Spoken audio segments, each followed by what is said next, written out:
for many kinds of biological bases, uploading your mind will not produce consciousness. So the unfortunate people who have their minds uploaded will find that they don't enjoy anything.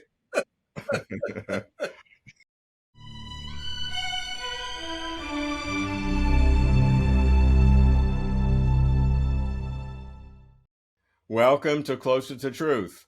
I'm speaking with the distinguished philosopher Ned Block, noted for his seminal contributions to philosophy of mind and philosophy of cognitive science. A 25-year professor at MIT, Ned has been professor of philosophy and psychology at New York University since 1996, 27 years. He is the author of The Border Between Seeing and Thinking, a superb book on perception, cognition, and consciousness. It makes unambiguous progress in a field noted for its ambiguous progress.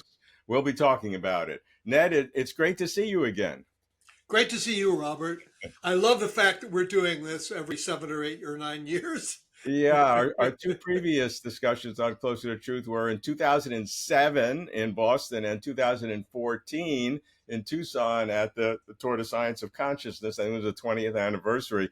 The first was a gap of 7 years. Now we have a gap of 9 years. So we'll be discussing all of the current trends and issues in philosophy of mind and consciousness. And let's start with what's on everyone's mind, which fills the popular media, on AI consciousness. And whenever I see AI consciousness, the first thing I think about is nobody's talking about the fundamental metaphysics or ontology of consciousness, which is functionalism. And whenever I think of functionalism, I think of Ned Block. I think you've worked on that 40 years, some of your early papers on functionalism. So let's start with functionalism and what it is and why that's important to understand AI consciousness.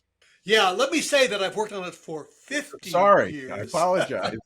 My first paper with Jerry Fodor, What Psychological States Are Not, was, I believe, in 1972. Wow. So I've been thinking about this issue off and on, and it has become extremely important because, what everybody wants to know with these amazingly powerful AI programs that we've got now is, can an AI think and can an AI be conscious? The issue is, can computation be enough for consciousness? So with the amazing success of the OpenAI GPT series of programs that can do such astonishing creative things, that's what is really, I think, the most shocking to many people. Is they're no good at logic and reasoning and math, but they're fantastic at creativity. And with that comes the question of whether they might be conscious. We've had some dramatic claims that they're conscious, but the underlying metaphysical issue is computation of the right kind enough for consciousness. And that is an issue that I've been thinking about for 50 years, from my first publication with Jerry Fodor in 1972, What Psychological States Are Not, where we argued against a functionalist proposal of that period. So I think a good way to think about it is a computer simulation of a rainstorm isn't wet, it isn't windy. And that's just an obvious fact about computation about some things. And that leads to this really important distinction between a simulation and an implementation. So an implementation not only does the computations that some computational system is doing, but does them in the same way. And then the question is, what counts as the same way? Is it just more computation?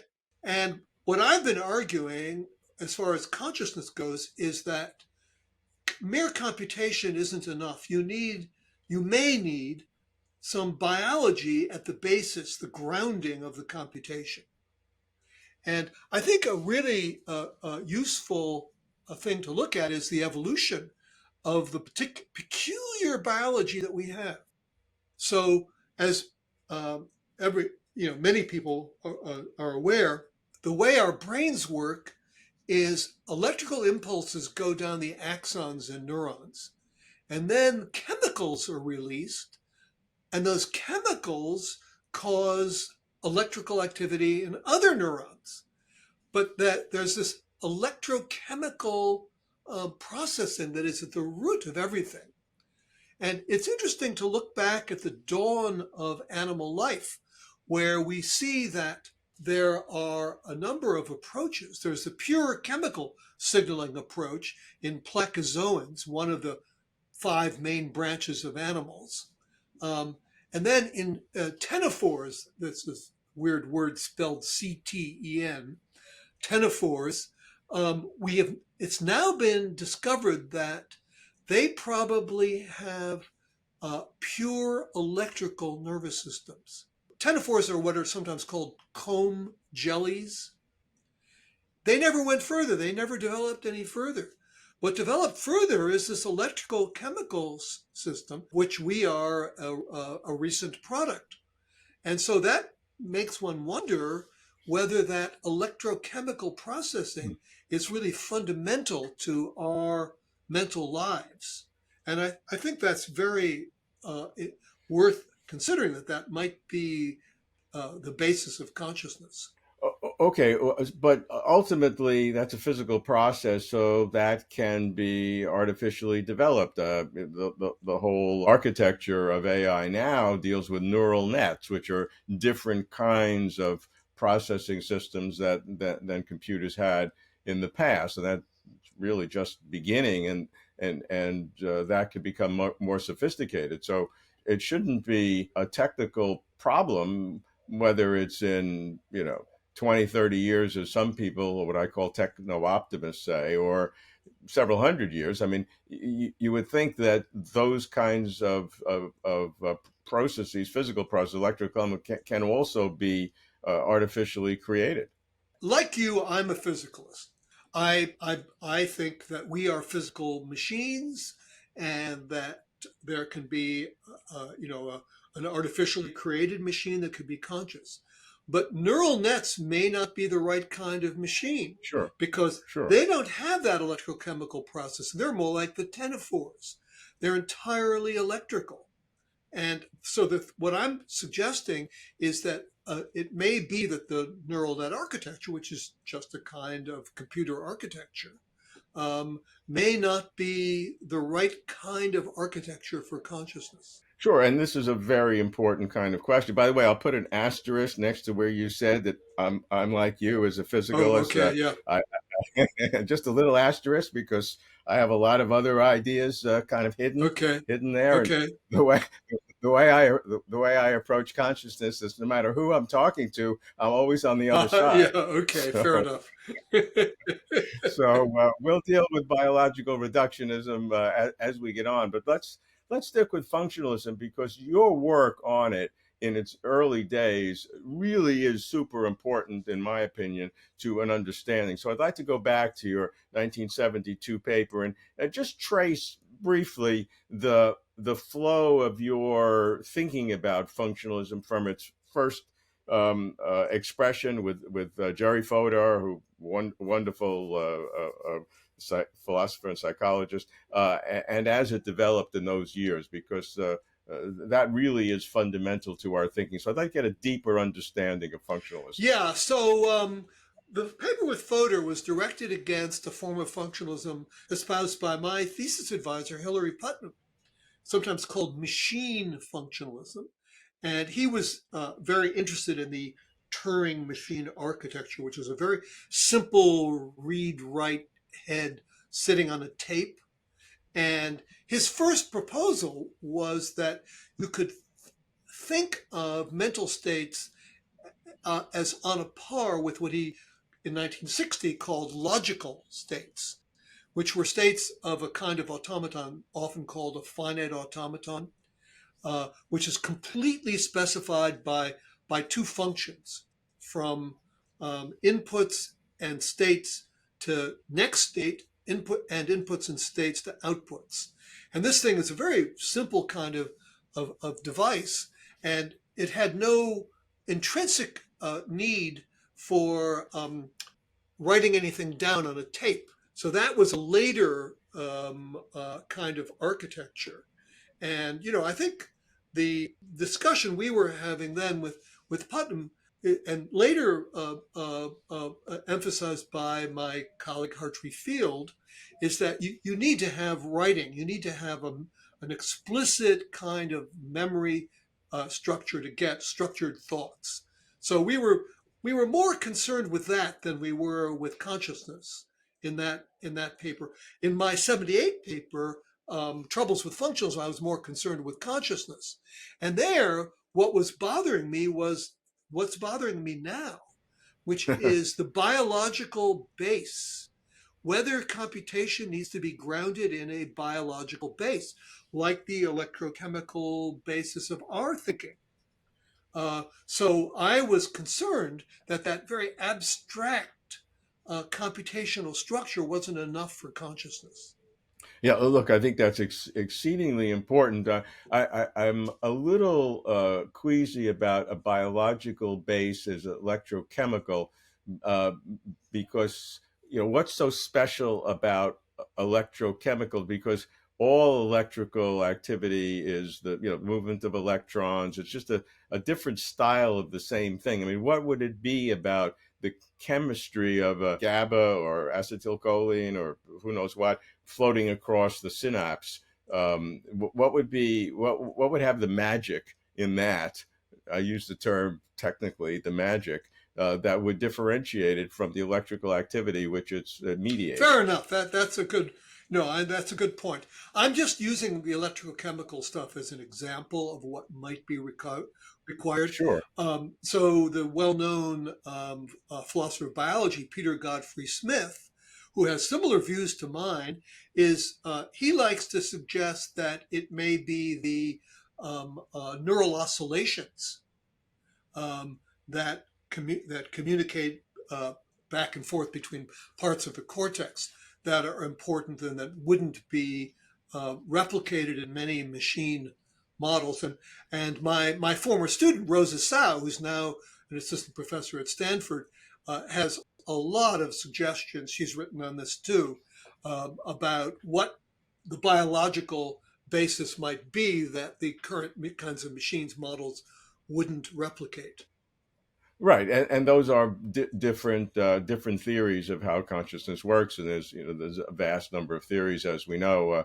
The issue seems to be the more we learn, the more the theories are proliferating, not narrowing. Well, that's a good thing, not a bad thing.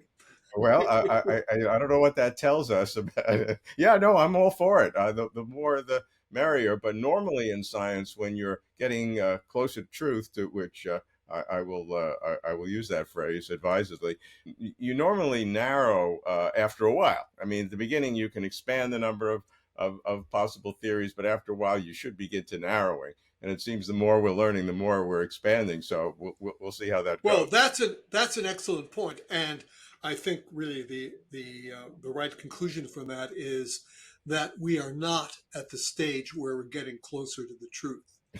We're at a stage where we're just looking for a theory that can explain consciousness. And Yeah. really, we don't have any reason, we don't have alternatives that we can select among yet. Mm. Okay, look, I think that's very fair. But the one thing that you're saying clearly is that the hype about AI consciousness now or in the near future, based on just a quantitative extrapolation of what AI is today, does not seem like that's ever going to be conscious using that same way of thinking. Yeah, that's my view. So, as many people have pointed out, including my colleague Jan LeCun at NYU, who's chief of AI for Facebook, there's been no real breakthrough advance in AI since the 1980s, when the backpropagation algorithm was discovered by Geoffrey Hinton and some other people. So ChatGPT, that everybody is so taken with, uses the main operation of it, uses this that propagation mechanism to train up the neural network. And Yeah. neural networks that use the same basic pattern, well, modified somewhat by this new transformer architecture, have been around for some time. What has really made the thing so powerful is an enormous size or compute, as they say, um, and huge amounts of data. The basic operation of the thing, as many people have pointed out, is just a form of pattern completion. Um, Hmm. and it depends very much on the materials that it's been trained on. One recent wonderful example of this is with the new DAL-E3 graphic capability added to ChatGPT. Yeah. Gary Marcus posted that he asked it to make a picture of a watch telling the time 1 o'clock. And what he instead got was repeatedly 10 minutes after 10. And the reason for that is that the pictures of watches in ads on the internet all have 10 minutes after 10 because they decided that's the most attractive picture of a clock or a watch. Right. That's a cute story. But when we think about AI consciousness in these terms, it seems to me that the old way of determining consciousness, which was the so-called Turing test, which is just very simply, can individuals judge in a double-blind situation whether the responses are from a human being or a computer? It sounds like that's non that really doesn't work anymore, because certainly the current AI, if not now, very quickly will be able to pass a Turing test. Yeah, I think that uh, a very knowledgeable person can unmask ChatGPT by giving it certain kinds of logic puzzles that it's known that they don't do well, or a four-digit multiplication problem. Um, they're very poor at mathematics, very poor at arithmetic. GPT-3, which was the precursor of Chat GPT, could not do three-digit multiplication. They just don't do well with rules and with rule-based reasoning. So I think somebody who really understands where they are at the moment could satisfy themselves. But for an ordinary person, ChatGPT already passes the Turing test with flying colors. Sure, and granted, an expert can trick it. I mean, I put things in about myself; it gets things all kind of haywire. But over time, the people doing the various AI machine will be working on these and improving it. It's a competitive race, so there's great competitive pressure, which will accelerate the process. So some of the problems with mathematics and other things they're going to be solved quickly. And so, if you and I were sitting here 10 years from now, I hope we talk sooner than 10 years, but 10 years from now, I don't think you would be able to make that same statement that AI cannot do these certain kinds of logical or mathematical operations. So then even an expert could not be able to use the Turing test effectively, or you would have to assume AI is conscious because it will pass every possible Turing test. Yeah, I'm not as confident about that as you are. I think that even, some number of years from now, there will be logic puzzles that somebody who's knowledgeable about it will know that they can't do. They keep adding new gimmicks Right, right. to try to fix these things as they're pointed out.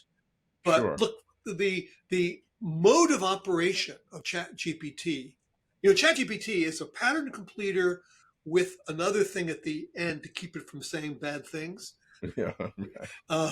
trained by humans. But the pattern completer part, it's just intrinsic to the way it works. Yeah. It Yeah. doesn't do logic and math and reasoning. It does another kind of thing, which is more, interestingly, more kind of creative, uh, than Yeah. that logic and math. Yeah.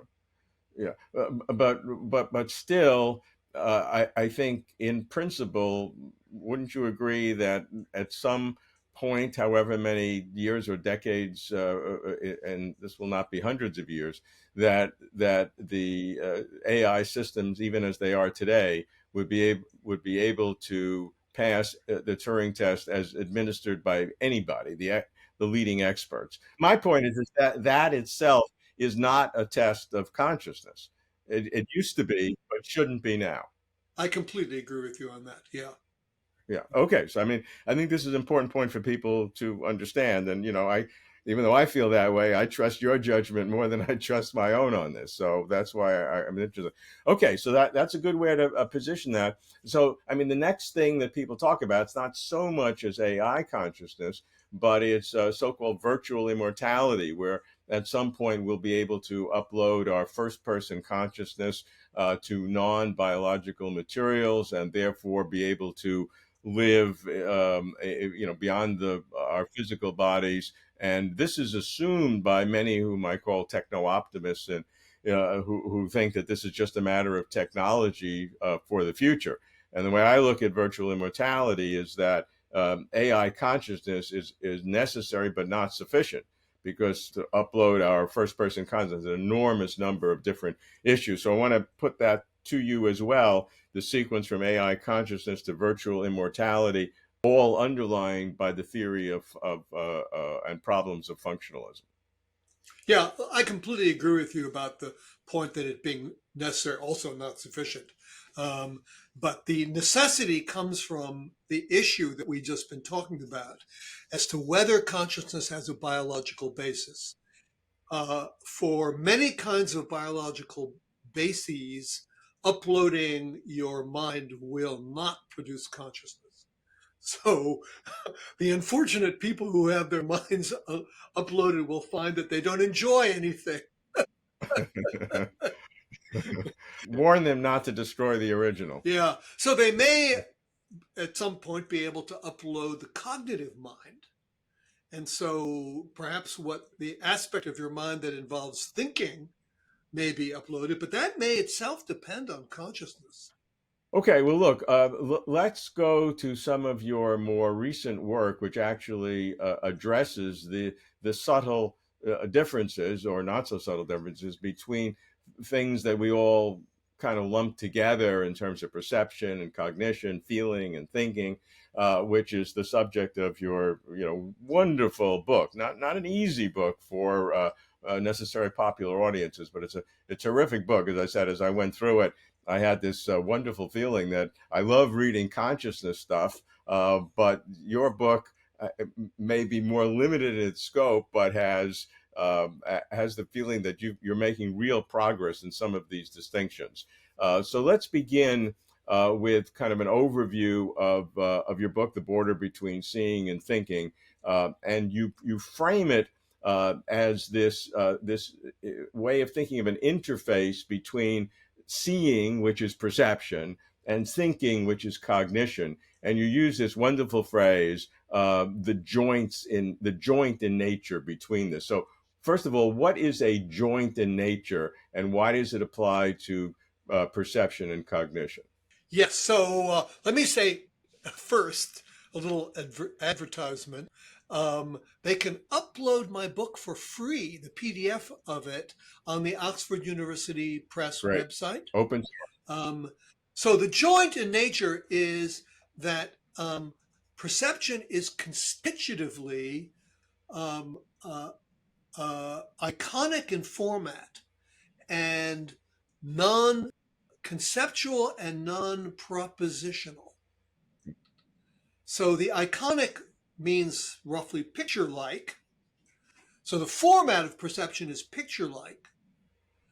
And the non-propositional aspect of perception is easy to see because we can perceive something as red, but we can't perceive something as not red. We can perceive something as red and we can perceive something as blue, but we can't see something as red or blue. We can see it as purple, intermediate between red and blue, but not as just red or just blue. So logical operators don't apply to perception. So in my way of understanding propositional, that is a diagnostic feature of what it takes for something to be propositional, is to have logical apparatus involved in the contents, and perception just doesn't have that. The non-conceptual is a little bit harder to understand. The best chapter in my book for seeing the non-conceptual nature of perception is chapter 6, which is about color perception in infants. Yeah, I don't know if you sure. want me to go into that. Quickly.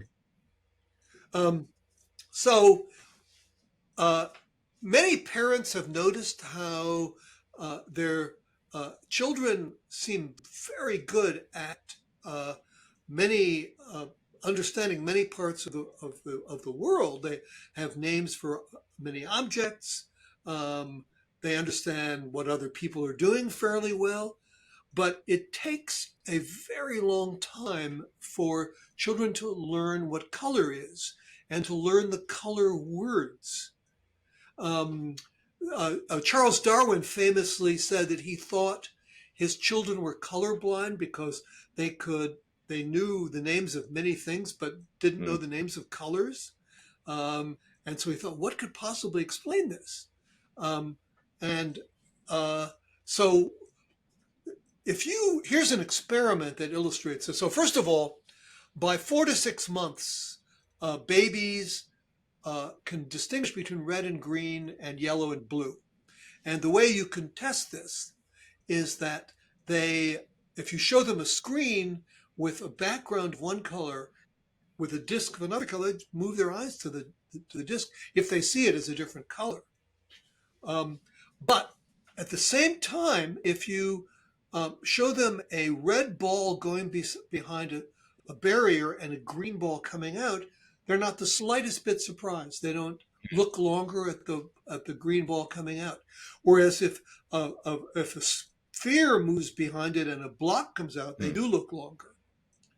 So in a wide variety of tests before the age of about 1, they show many signs of being able to think about shape and kinds, but not color. And it takes until about age 1 before they even notice So color. how does this absolute fact then reflect on the deep nature of perception? Oh, sorry, I didn't get to the conclusion. Thank you. Yeah, so they have perceptual representations of color, but no conceptual representations of color. They don't have concepts of color.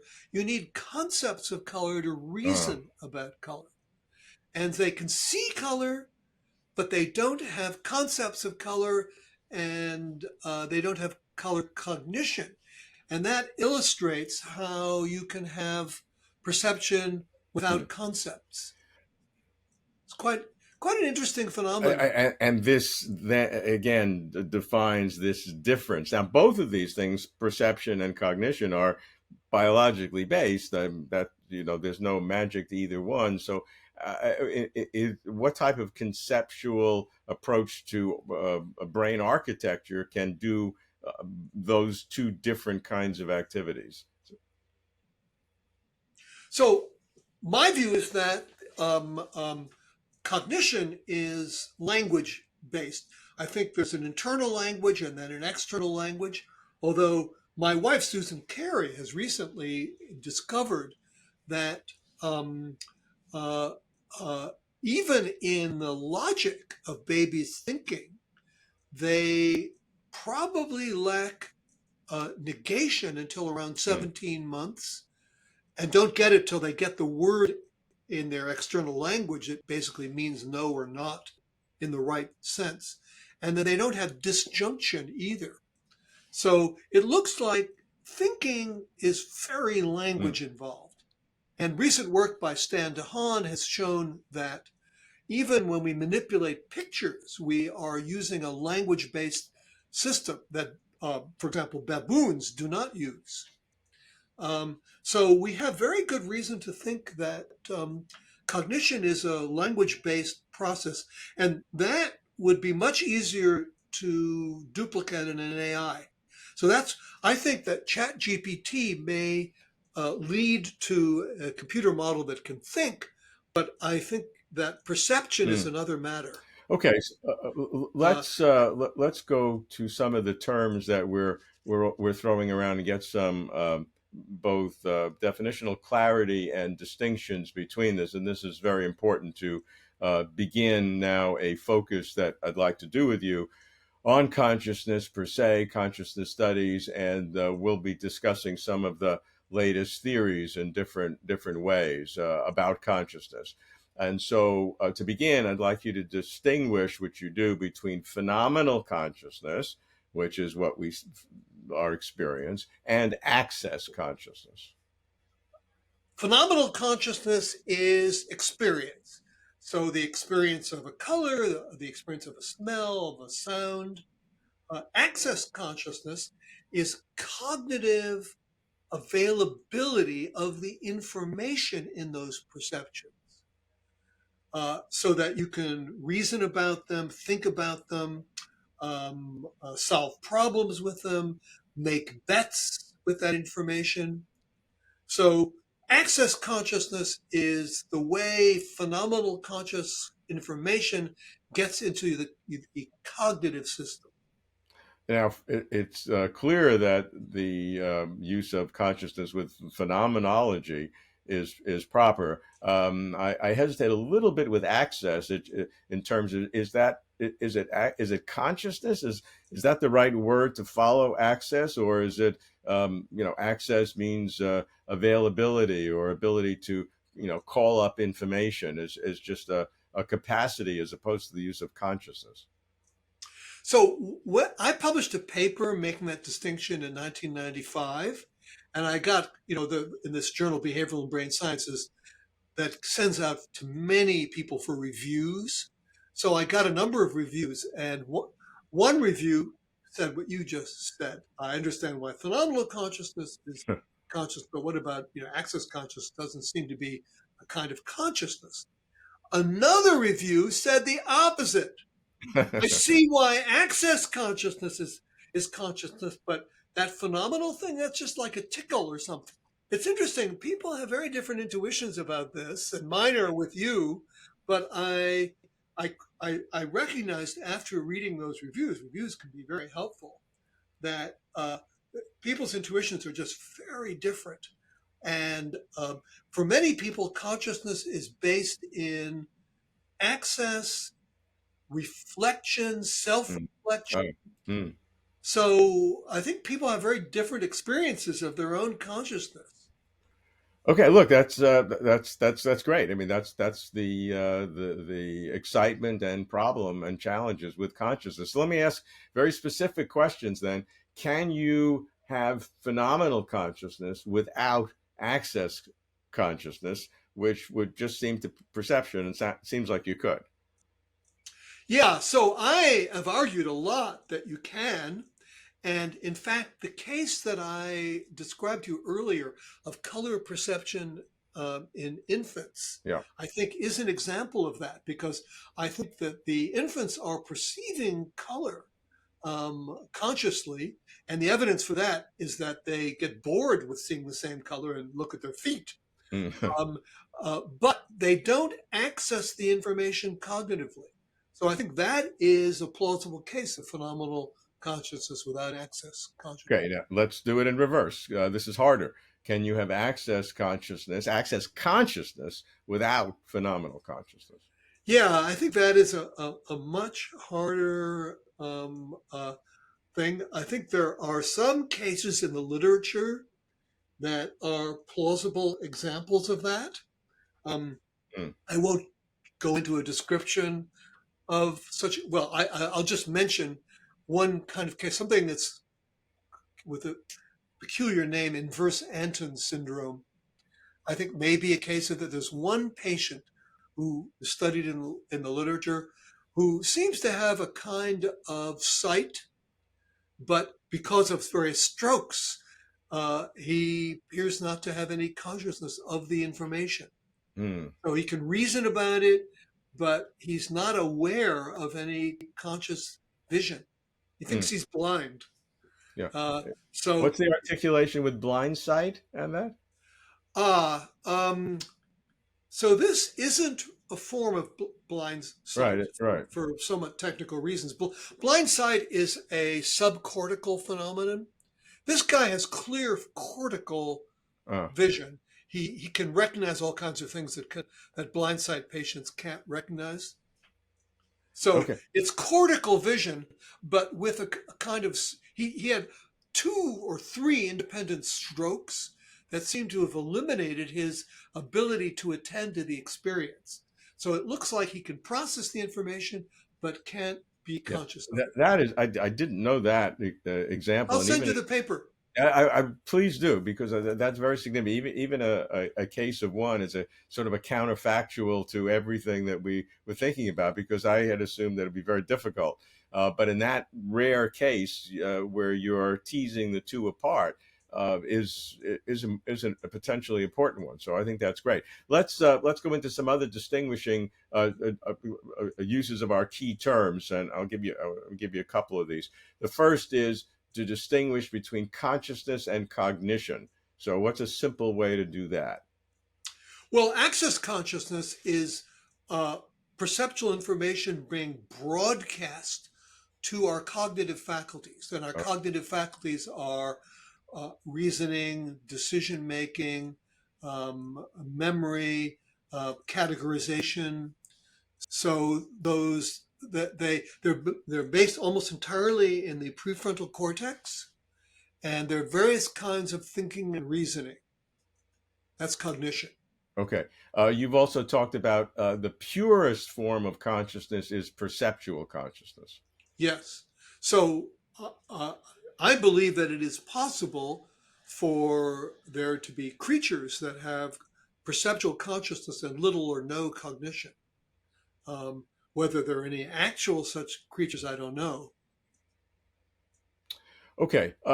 You mentioned the prefrontal cortex in terms of one of the theories, and there are, as we know in the current literature, a kind of a tension between those who believe that the prefrontal cortex, which is where I did my PhD in neurophysiology a long time ago, 50 plus years, and the back of the head, parietal regions, etc., in terms of where consciousness, perceptual consciousness is coming from. So you're, I think, a back of the head person versus a front of the head person. So give some color on this. Yeah. So some theories of consciousness argue for consciousness being based in the prefrontal cortex. Now, some versions of them, the ones that have been most prominent, uh, call for cognitive uh, representation of the contents of consciousness and prefrontal cortex. I myself believe that the emphasis on decoding in my own papers and those of others, decoding from prefrontal cortex may be a mistake. And that's because there have been developed now pointer theories. Hak-Wan Lao, a very prominent higher order theorist, so-called, um, has a pointer theory that really combines prefrontal cortex with visual cortex for visual consciousness. So he thinks that what it is for, say, an experience of red to be conscious is to have a perceptual representation of red and then a prefrontal cortex pointer to it. And Mm. that may not involve being able to decode from the content from prefrontal cortex. So I think that's a more promising version of higher order theories of consciousness than Right, the and higher order theories are one of the big general yeah. categories of current consciousness. So let's go into that Okay. in some depth. Sure. What it means, double representations, different ways that higher order means it's not just the first order. It's like it's a second order, Yeah. like a second order mathematical expression and derivatives and etc. So it's looking at one step. So you have the initial representation, which is the perception, and then something that has to look at it. But you also have different ways of that pointer working. It can have content or not have content. So Yeah. give us some So depth on. my way of stating what a higher order theory is that you have, say, a visual representation of red, and then you, as you said, something that looks at it, something in prefrontal cortex involving cognition that is about that uh, uh, Yeah. perceptual state. The old versions, the thing that about it was something with its own content. It was like the thought, I am experiencing red. But they ran into the problem that there was a double counting of double content in prefrontal cortex and content in the visual cortex. And then you have to think about, well, what if those differ? And what if you just have one without the other? And you get into terrible problems. And when you're using the word content, you mean phenomenology, the No, I mean experience? representational content. I mean a representation of the world that says something in the world is red. Now, the representation in the thought content was supposed to be, I am having an experience with that content. So that's what seemed. Right, but that I am having the experience, that's a conscious state. Yes, It- but the idea is that the old form of higher order theory said thought that their view was that that higher order state is what makes the visual representation conscious. oh, okay, okay, It wouldn't have okay. been conscious without that, was their version. So the perceptual concept wouldn't, by itself, would Yes, not be conscious unless you that's right. had that. But the Hakwan Lao Oh, version is all you need in the prefrontal cortex is a pointer, something that says this, or in his version, this is mm, reliable versus this is mm. unreliable, something like that. Yeah, and they use the prefrontal cortex because that sort of fits, but that's not a necessary part of the idea. I mean, it could be anywhere, but the prefrontal seems to be the proper place. I Is think that that right? their view is it is a kind of cognition. So I think that's why they picked the prefrontal cortex. Good. So this leads into an area of very high current controversy, which I've followed, I must admit, with some kind of relish, regarding integrated Oh information yeah. theory, which we've been you and I've been planning that this to reacquaint ourselves for a year or more, and Peter and I have worked together on this. But in recent, and I was going to ask you about your view of integrated information theory on my long list of what do you think about this and what do you think about that. But we can't ignore the fact that literally, a month or two ago, a letter was published widely. I think 124 signatures, philosophers and neuroscientists. Calling integrated information theory, which developed by Giulio Tononi and supported strongly by Christoph Koch, um, was a pseudoscience, which is perhaps the worst thing one can say about anything in the scientific world. Because other things in that category would include astrology, for example, or tarot cards, or whatever. And closer to truth has friends on both sides. So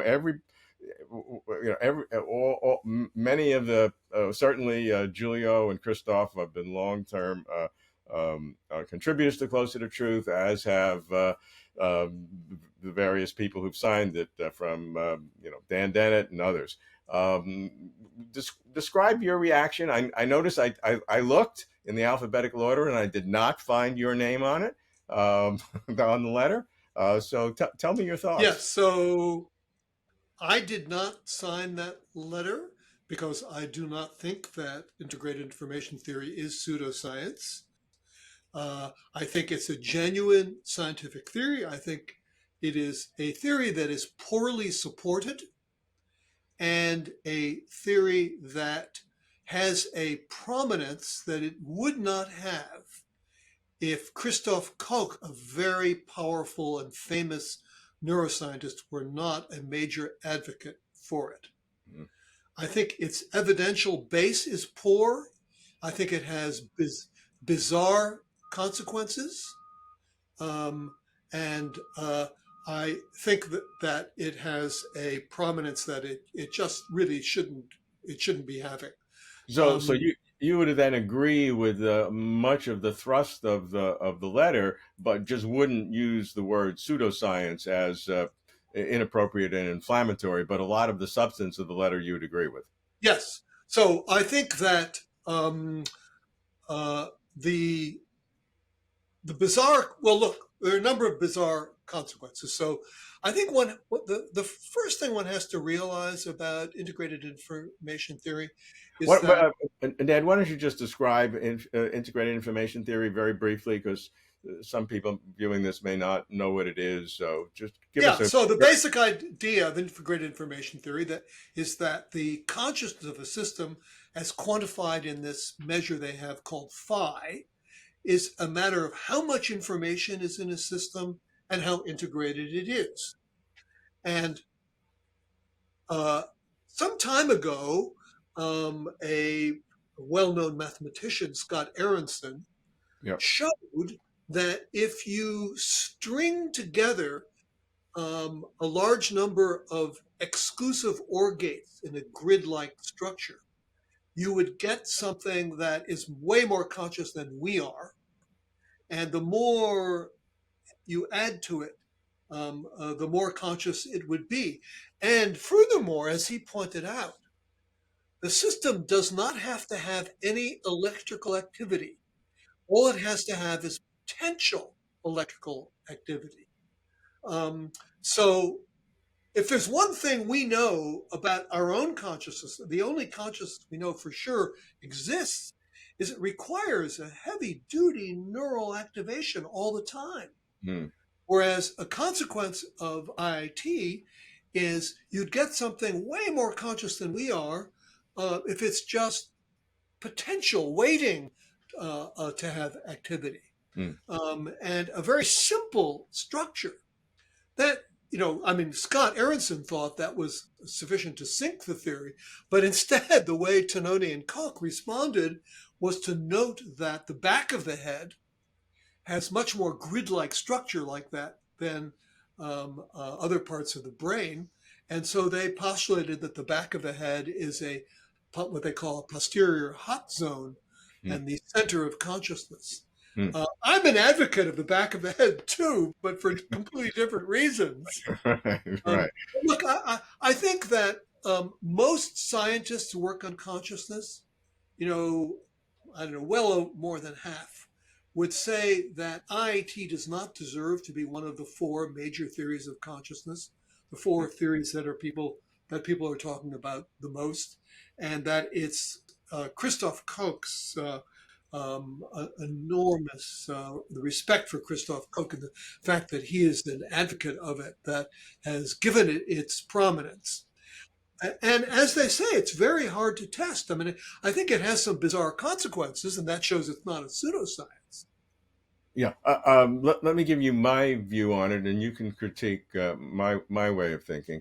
My first comment in reaction to what you said is that if it has bizarre consequences, to me that that is a benefit, and I'm using it with a smile, not a liability, because I'm one of those who think that maybe consciousness needs some radical kind of thinking. So the fact that kind of a posterior argument that where it leads to would be a problem, to me, that's not a problem. What is a problem is that there are a number of aspects of IIT that are lumped together in terms of the assumptions, such as a test of consciousness, whether someone is consciousness that could be applied to a comatose patient. And that may be a very legitimate uh, uh, quantitative determination of whether there is consciousness in an individual through phi and understanding that. But to jump from that to the consequences, which may have panpsychic, which we'll talk about, implications or other kinds of things, or multidimensional structures of what a percept is, you can't lump those things together. There's almost no relationship.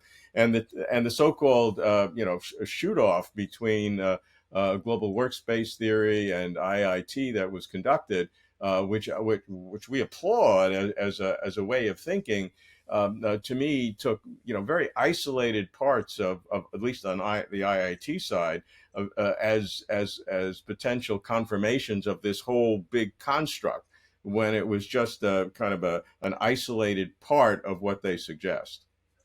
Yes, I agree with both of the points you just made. Let me start with the first one. So the evidential base for IIT is that there are certain conditions you mentioned, comatose patients. A patient goes into a coma or has an epileptic fit, the phi level drops very low. But not only are those people missing consciousness, but they're also missing cognition. So that evidential base doesn't distinguish between many aspects of the mind. Yeah. A similar point can be made about the fact that the cerebellum, this thing in the back of your head, can be taken out with very small effects of unconsciousness. And the cerebellum is very low in phi because it's not integrated. But again, cerebellum is actually more neurons, I think, than the cerebral cortex. So yeah. But yeah, but you structure, taking it out has no effect on cognition either. Yeah. So it doesn't. So integrated information doesn't distinguish between different components of the mind. One thing we know about the mind is that consciousness and cognition are two very different things. Yeah. The thinking aspect of the mind, it can go on unconsciously too. The connection between consciousness and cognition is not well understood, but there may be very little connection between consciousness and cognition. And IIT doesn't make these distinctions between these importantly different parts of the mind, and the evidential basis for it does not distinguish between them. So I take it your first point, and I completely agree with that. Okay. Second point? Yes. So let's remind me what your second point was. Well, I think my first point was that if it leads to some bizarre consequence, to me that that it's good. Yeah. Well, it's a feature, not a.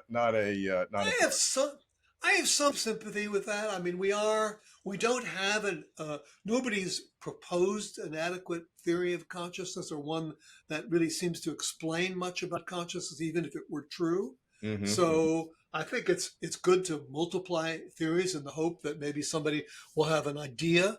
But I don't think that IIT really helps in that regard. One thing is, it's very obscure. The axioms and the postulates. Right. They're so, many people have pointed out they have very little relation to the actual mathematical structure of the theory. Oh, I know your second point. Your second point was what was tested in the face-off between IIT and global workspace was just really nothing important about IIT.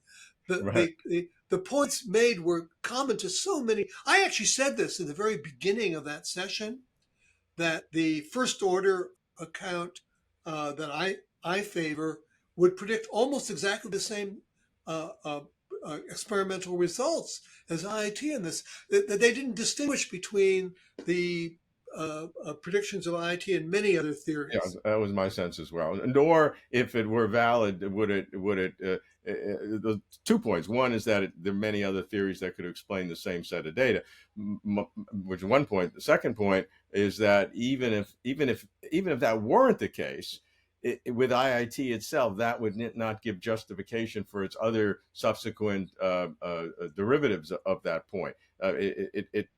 Like the fact, like the consequence that diodes are a little bit conscious. Right. Or that we have, the whole that there's sort of a in some qualia space dimension that every percept has its own structure.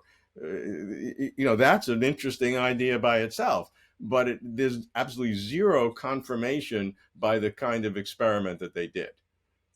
Yeah, I agree. Almost all the details of the theory are entirely separate from that confirmation. So that really says almost nothing about it. Okay, you mentioned four of the prominent theories. We've talked about higher order theories, global workspace. Why don't you just name the four, and then we'll. Yeah, so I think the most intuitive one really is the global workspace theory, and that is the theory that what it is for perceptual content to be conscious is for it to become available to mechanisms of cognition, deciding, thinking, reasoning, etc. That's the global workspace theory. And they postulate a lot of neural details, so long range axon Sure. between perceptual areas and prefrontal cortex, where those cognitive components are based. So that's the global workspace theory.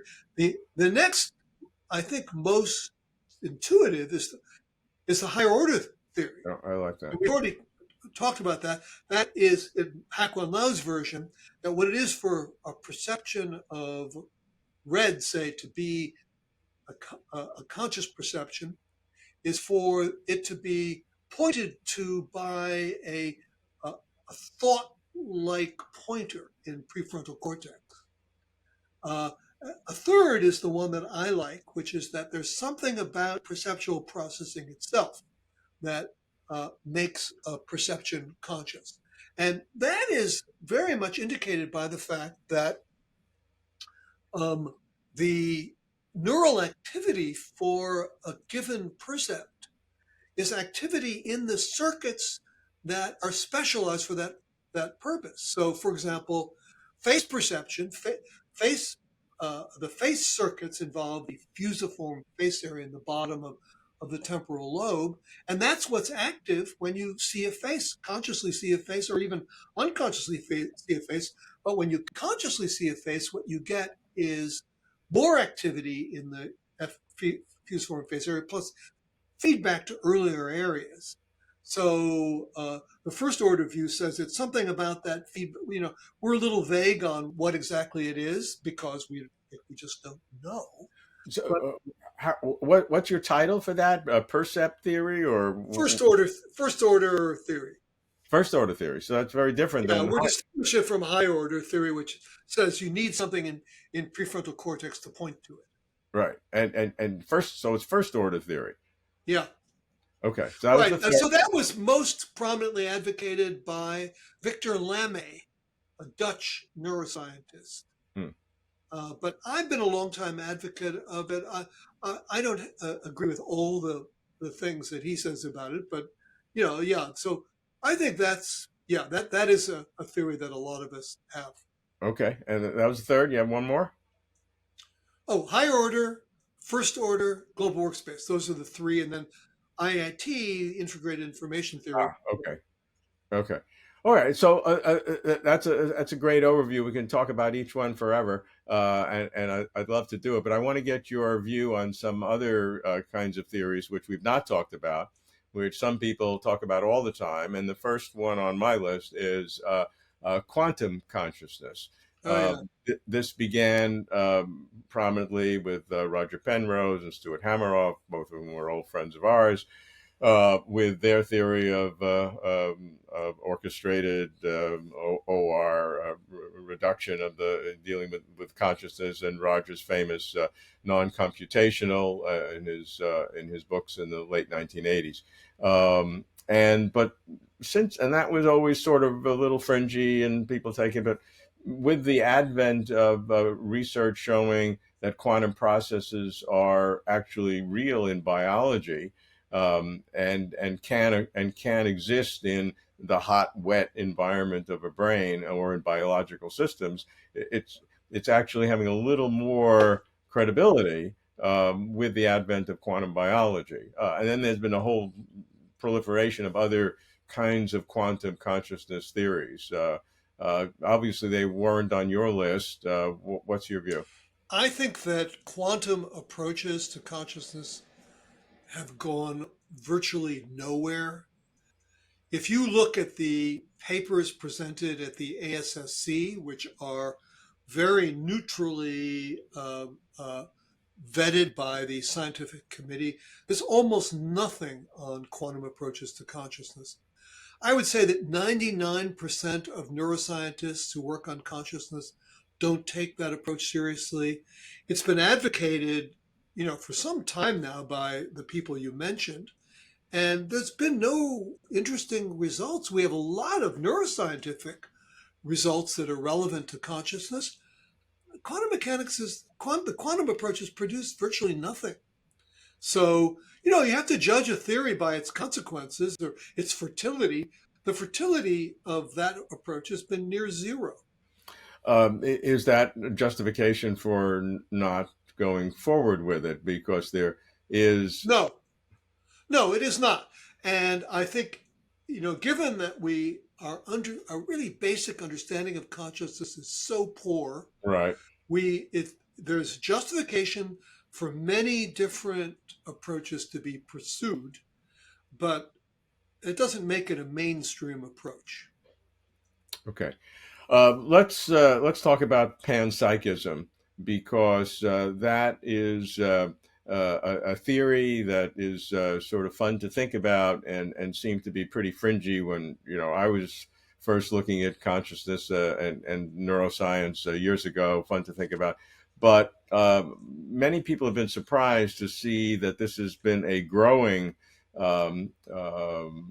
theory that has attracted some very serious philosophers over the years. More so, I think I can go back to Jerry Fodor, wonderful person who you did your first paper with. We talked about before. Wasn't he the one who said it's not that we don't have an idea about what how to explain consciousness, is that we don't have any idea about what an idea would even be about how to explain consciousness? So that's where I would start. Yeah.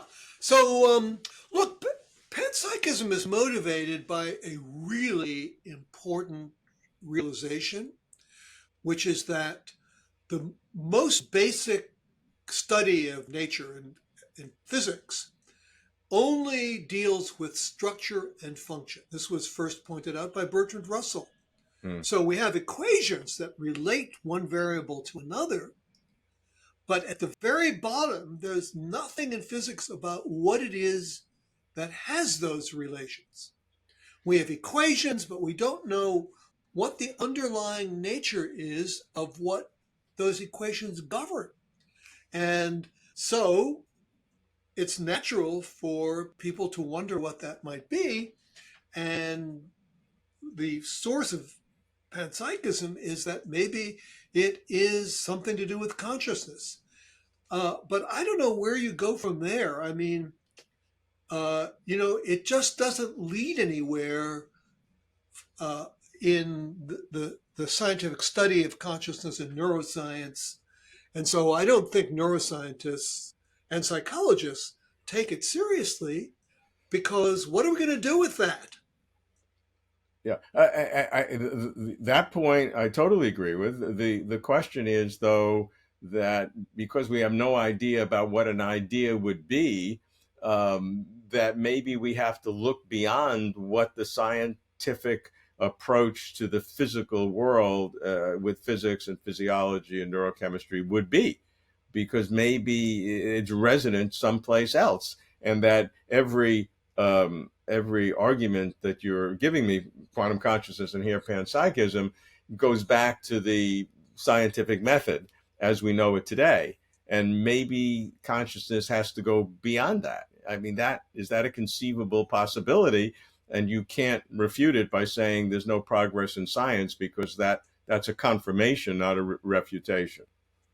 I completely agree with that. And I would say the same about panpsychism as I said about quantum approaches, which is it's good for some people to be thinking about it, but my own interest is in the sciences of consciousness that seem to be making some progress, that seem to be telling us something about the physical basis of consciousness. And so far, that has really been mainly neuroscience and to some extent psychology.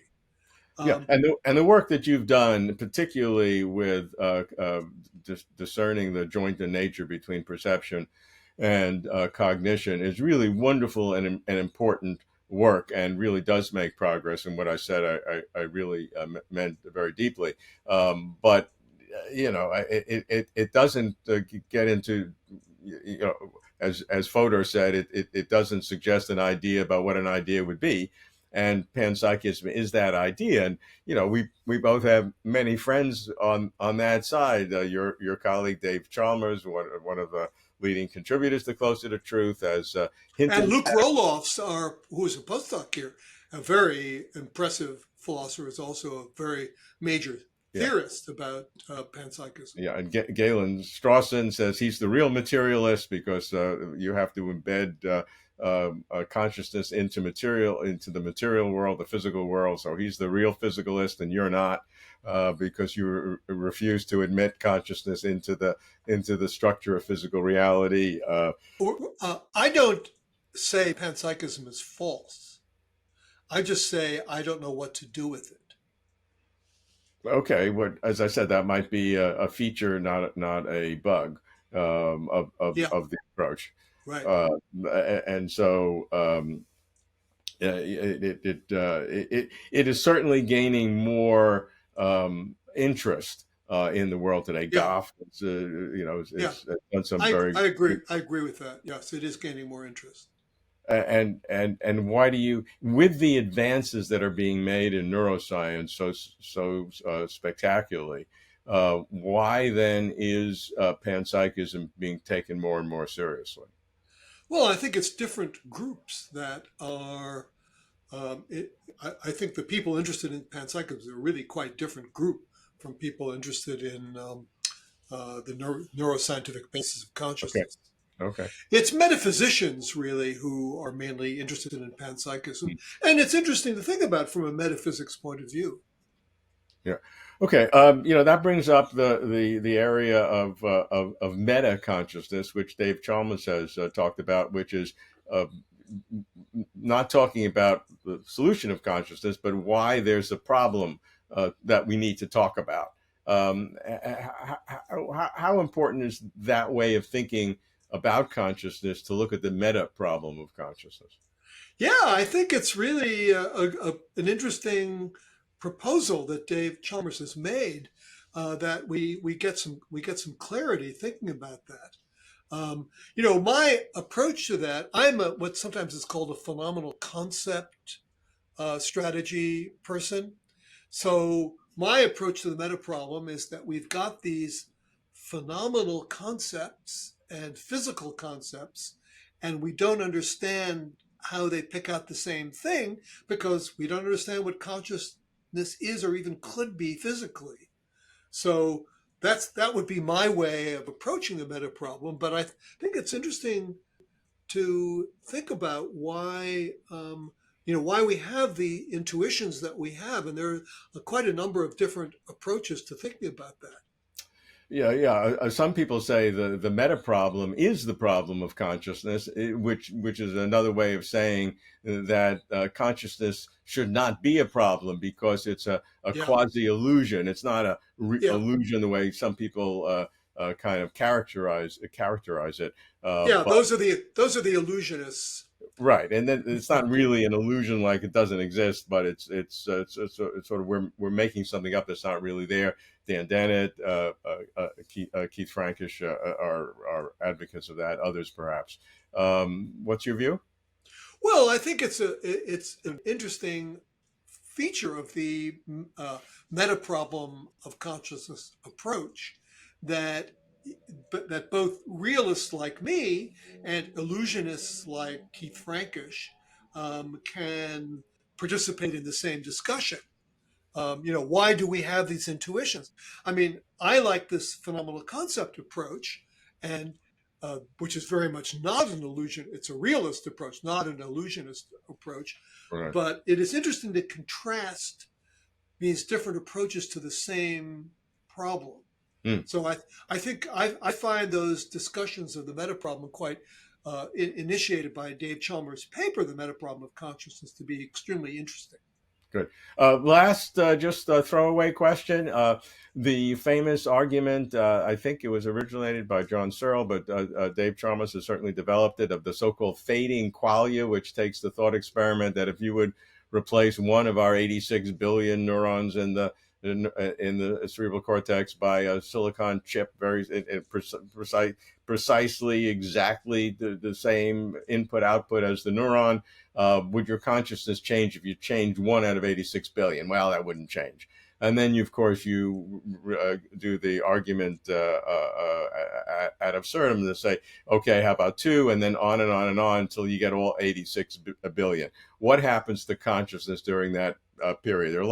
There are several different alternatives. I'd be interested in yours.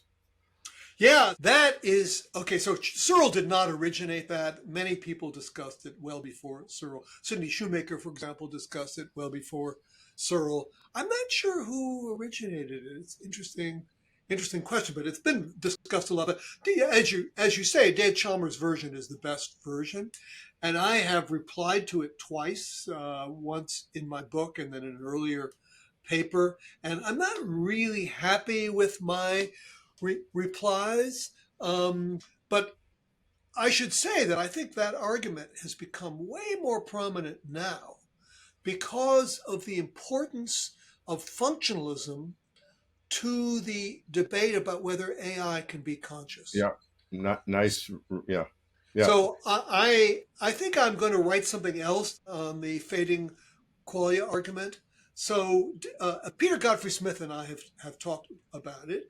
And so, look, I think the first thing to say is I think that the idea that you could replace each neuron by a chip is that is impossible. That the you can, there is a reason why we have the kind of brain processing we do, and it is, I think, probably impossible that a series of chips could do that, partly because of the neurotransmitter point that I made earlier, which may be necessary to conscious processing, or also the oscillations that Godfrey Smith has talked about, or that other mechanisms that are in an important paper by Rosa Sau, I believe I mentioned earlier.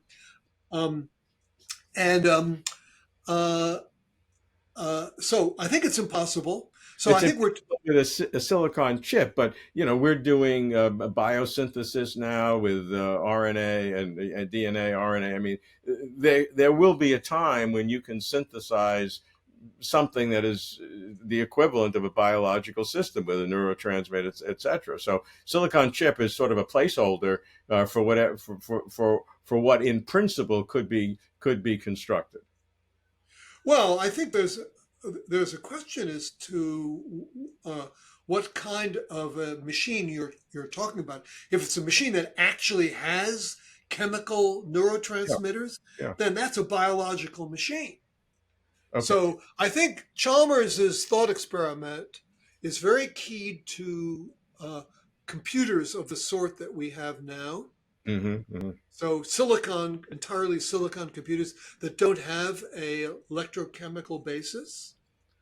Now, whether you could build in something that has the kind of oscillatory structure, but is an open question. But I think the important thing is that you'd have to get very biological to have something that does the kind of processing that we know goes on in brains. So I think there's a good chance that the thought experiment itself is impossible. But even an impossible thought experiment still is conceptually possible. But I think it's important to realize we may be talking about a something that's not really possible, but is only it's conceptually possible in the sense that it can be described in a non-contradictory way. And then there's the question of how do you think about that? There, I think the right thing to say is that the zombie itself is a very peculiar and weird thing, and many people think it doesn't even make sense. So the intermediate stage is the fact that they don't make sense either. I think is no different from the fact that the zombie doesn't make sense. Okay, I mean that makes sense, Ned, in terms of real biology. But let's stick with the silicon chip, which you say will not be effective. So what happens as you go down the replacement trajectory? It's like saying, what happens if there's a brain destruction at different points? Does what happens to our phenomenal consciousness, the qualia? Is there a fading nature, or is it a sudden step function from phenomenal consciousness to no consciousness? Okay, well, that's really the right question, and no, I think that the step function is certainly wrong. So I think what we have is indeterminate consciousness that we don't understand and don't know how to describe. And what's so peculiar about the idea of it is you have this person who is speaking as if everything is normal. Mm. But what's going on in his consciousness is something we don't know how to describe, or indeterminate or something like that. But what my point about this is that is no weirder than the zombie at the end who talks in a normal way, but there's nothing going on at all. So I think that the weirdness of it comes from the initial hypothetical that you could have a replacement that is exactly the same and keeps the person's verbal behavior the same, even though something very strange is going on inside. Ned, this has been terrific. For our next, I hope we won't have to wait another 9 years. We really need to do this sooner. So thanks very much. It's just been a great discussion. Yeah, thanks so much. I feel like you and I are on pretty much the same wavelength about many of these questions. Well, as I said, with a little bit of an asterisk on me.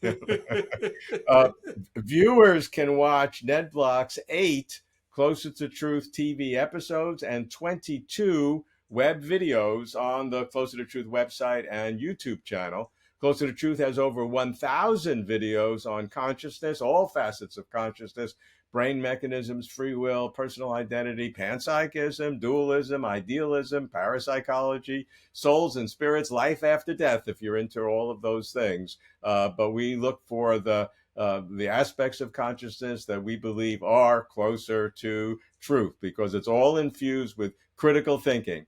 Thank you, everyone, for watching. Thanks, Robert.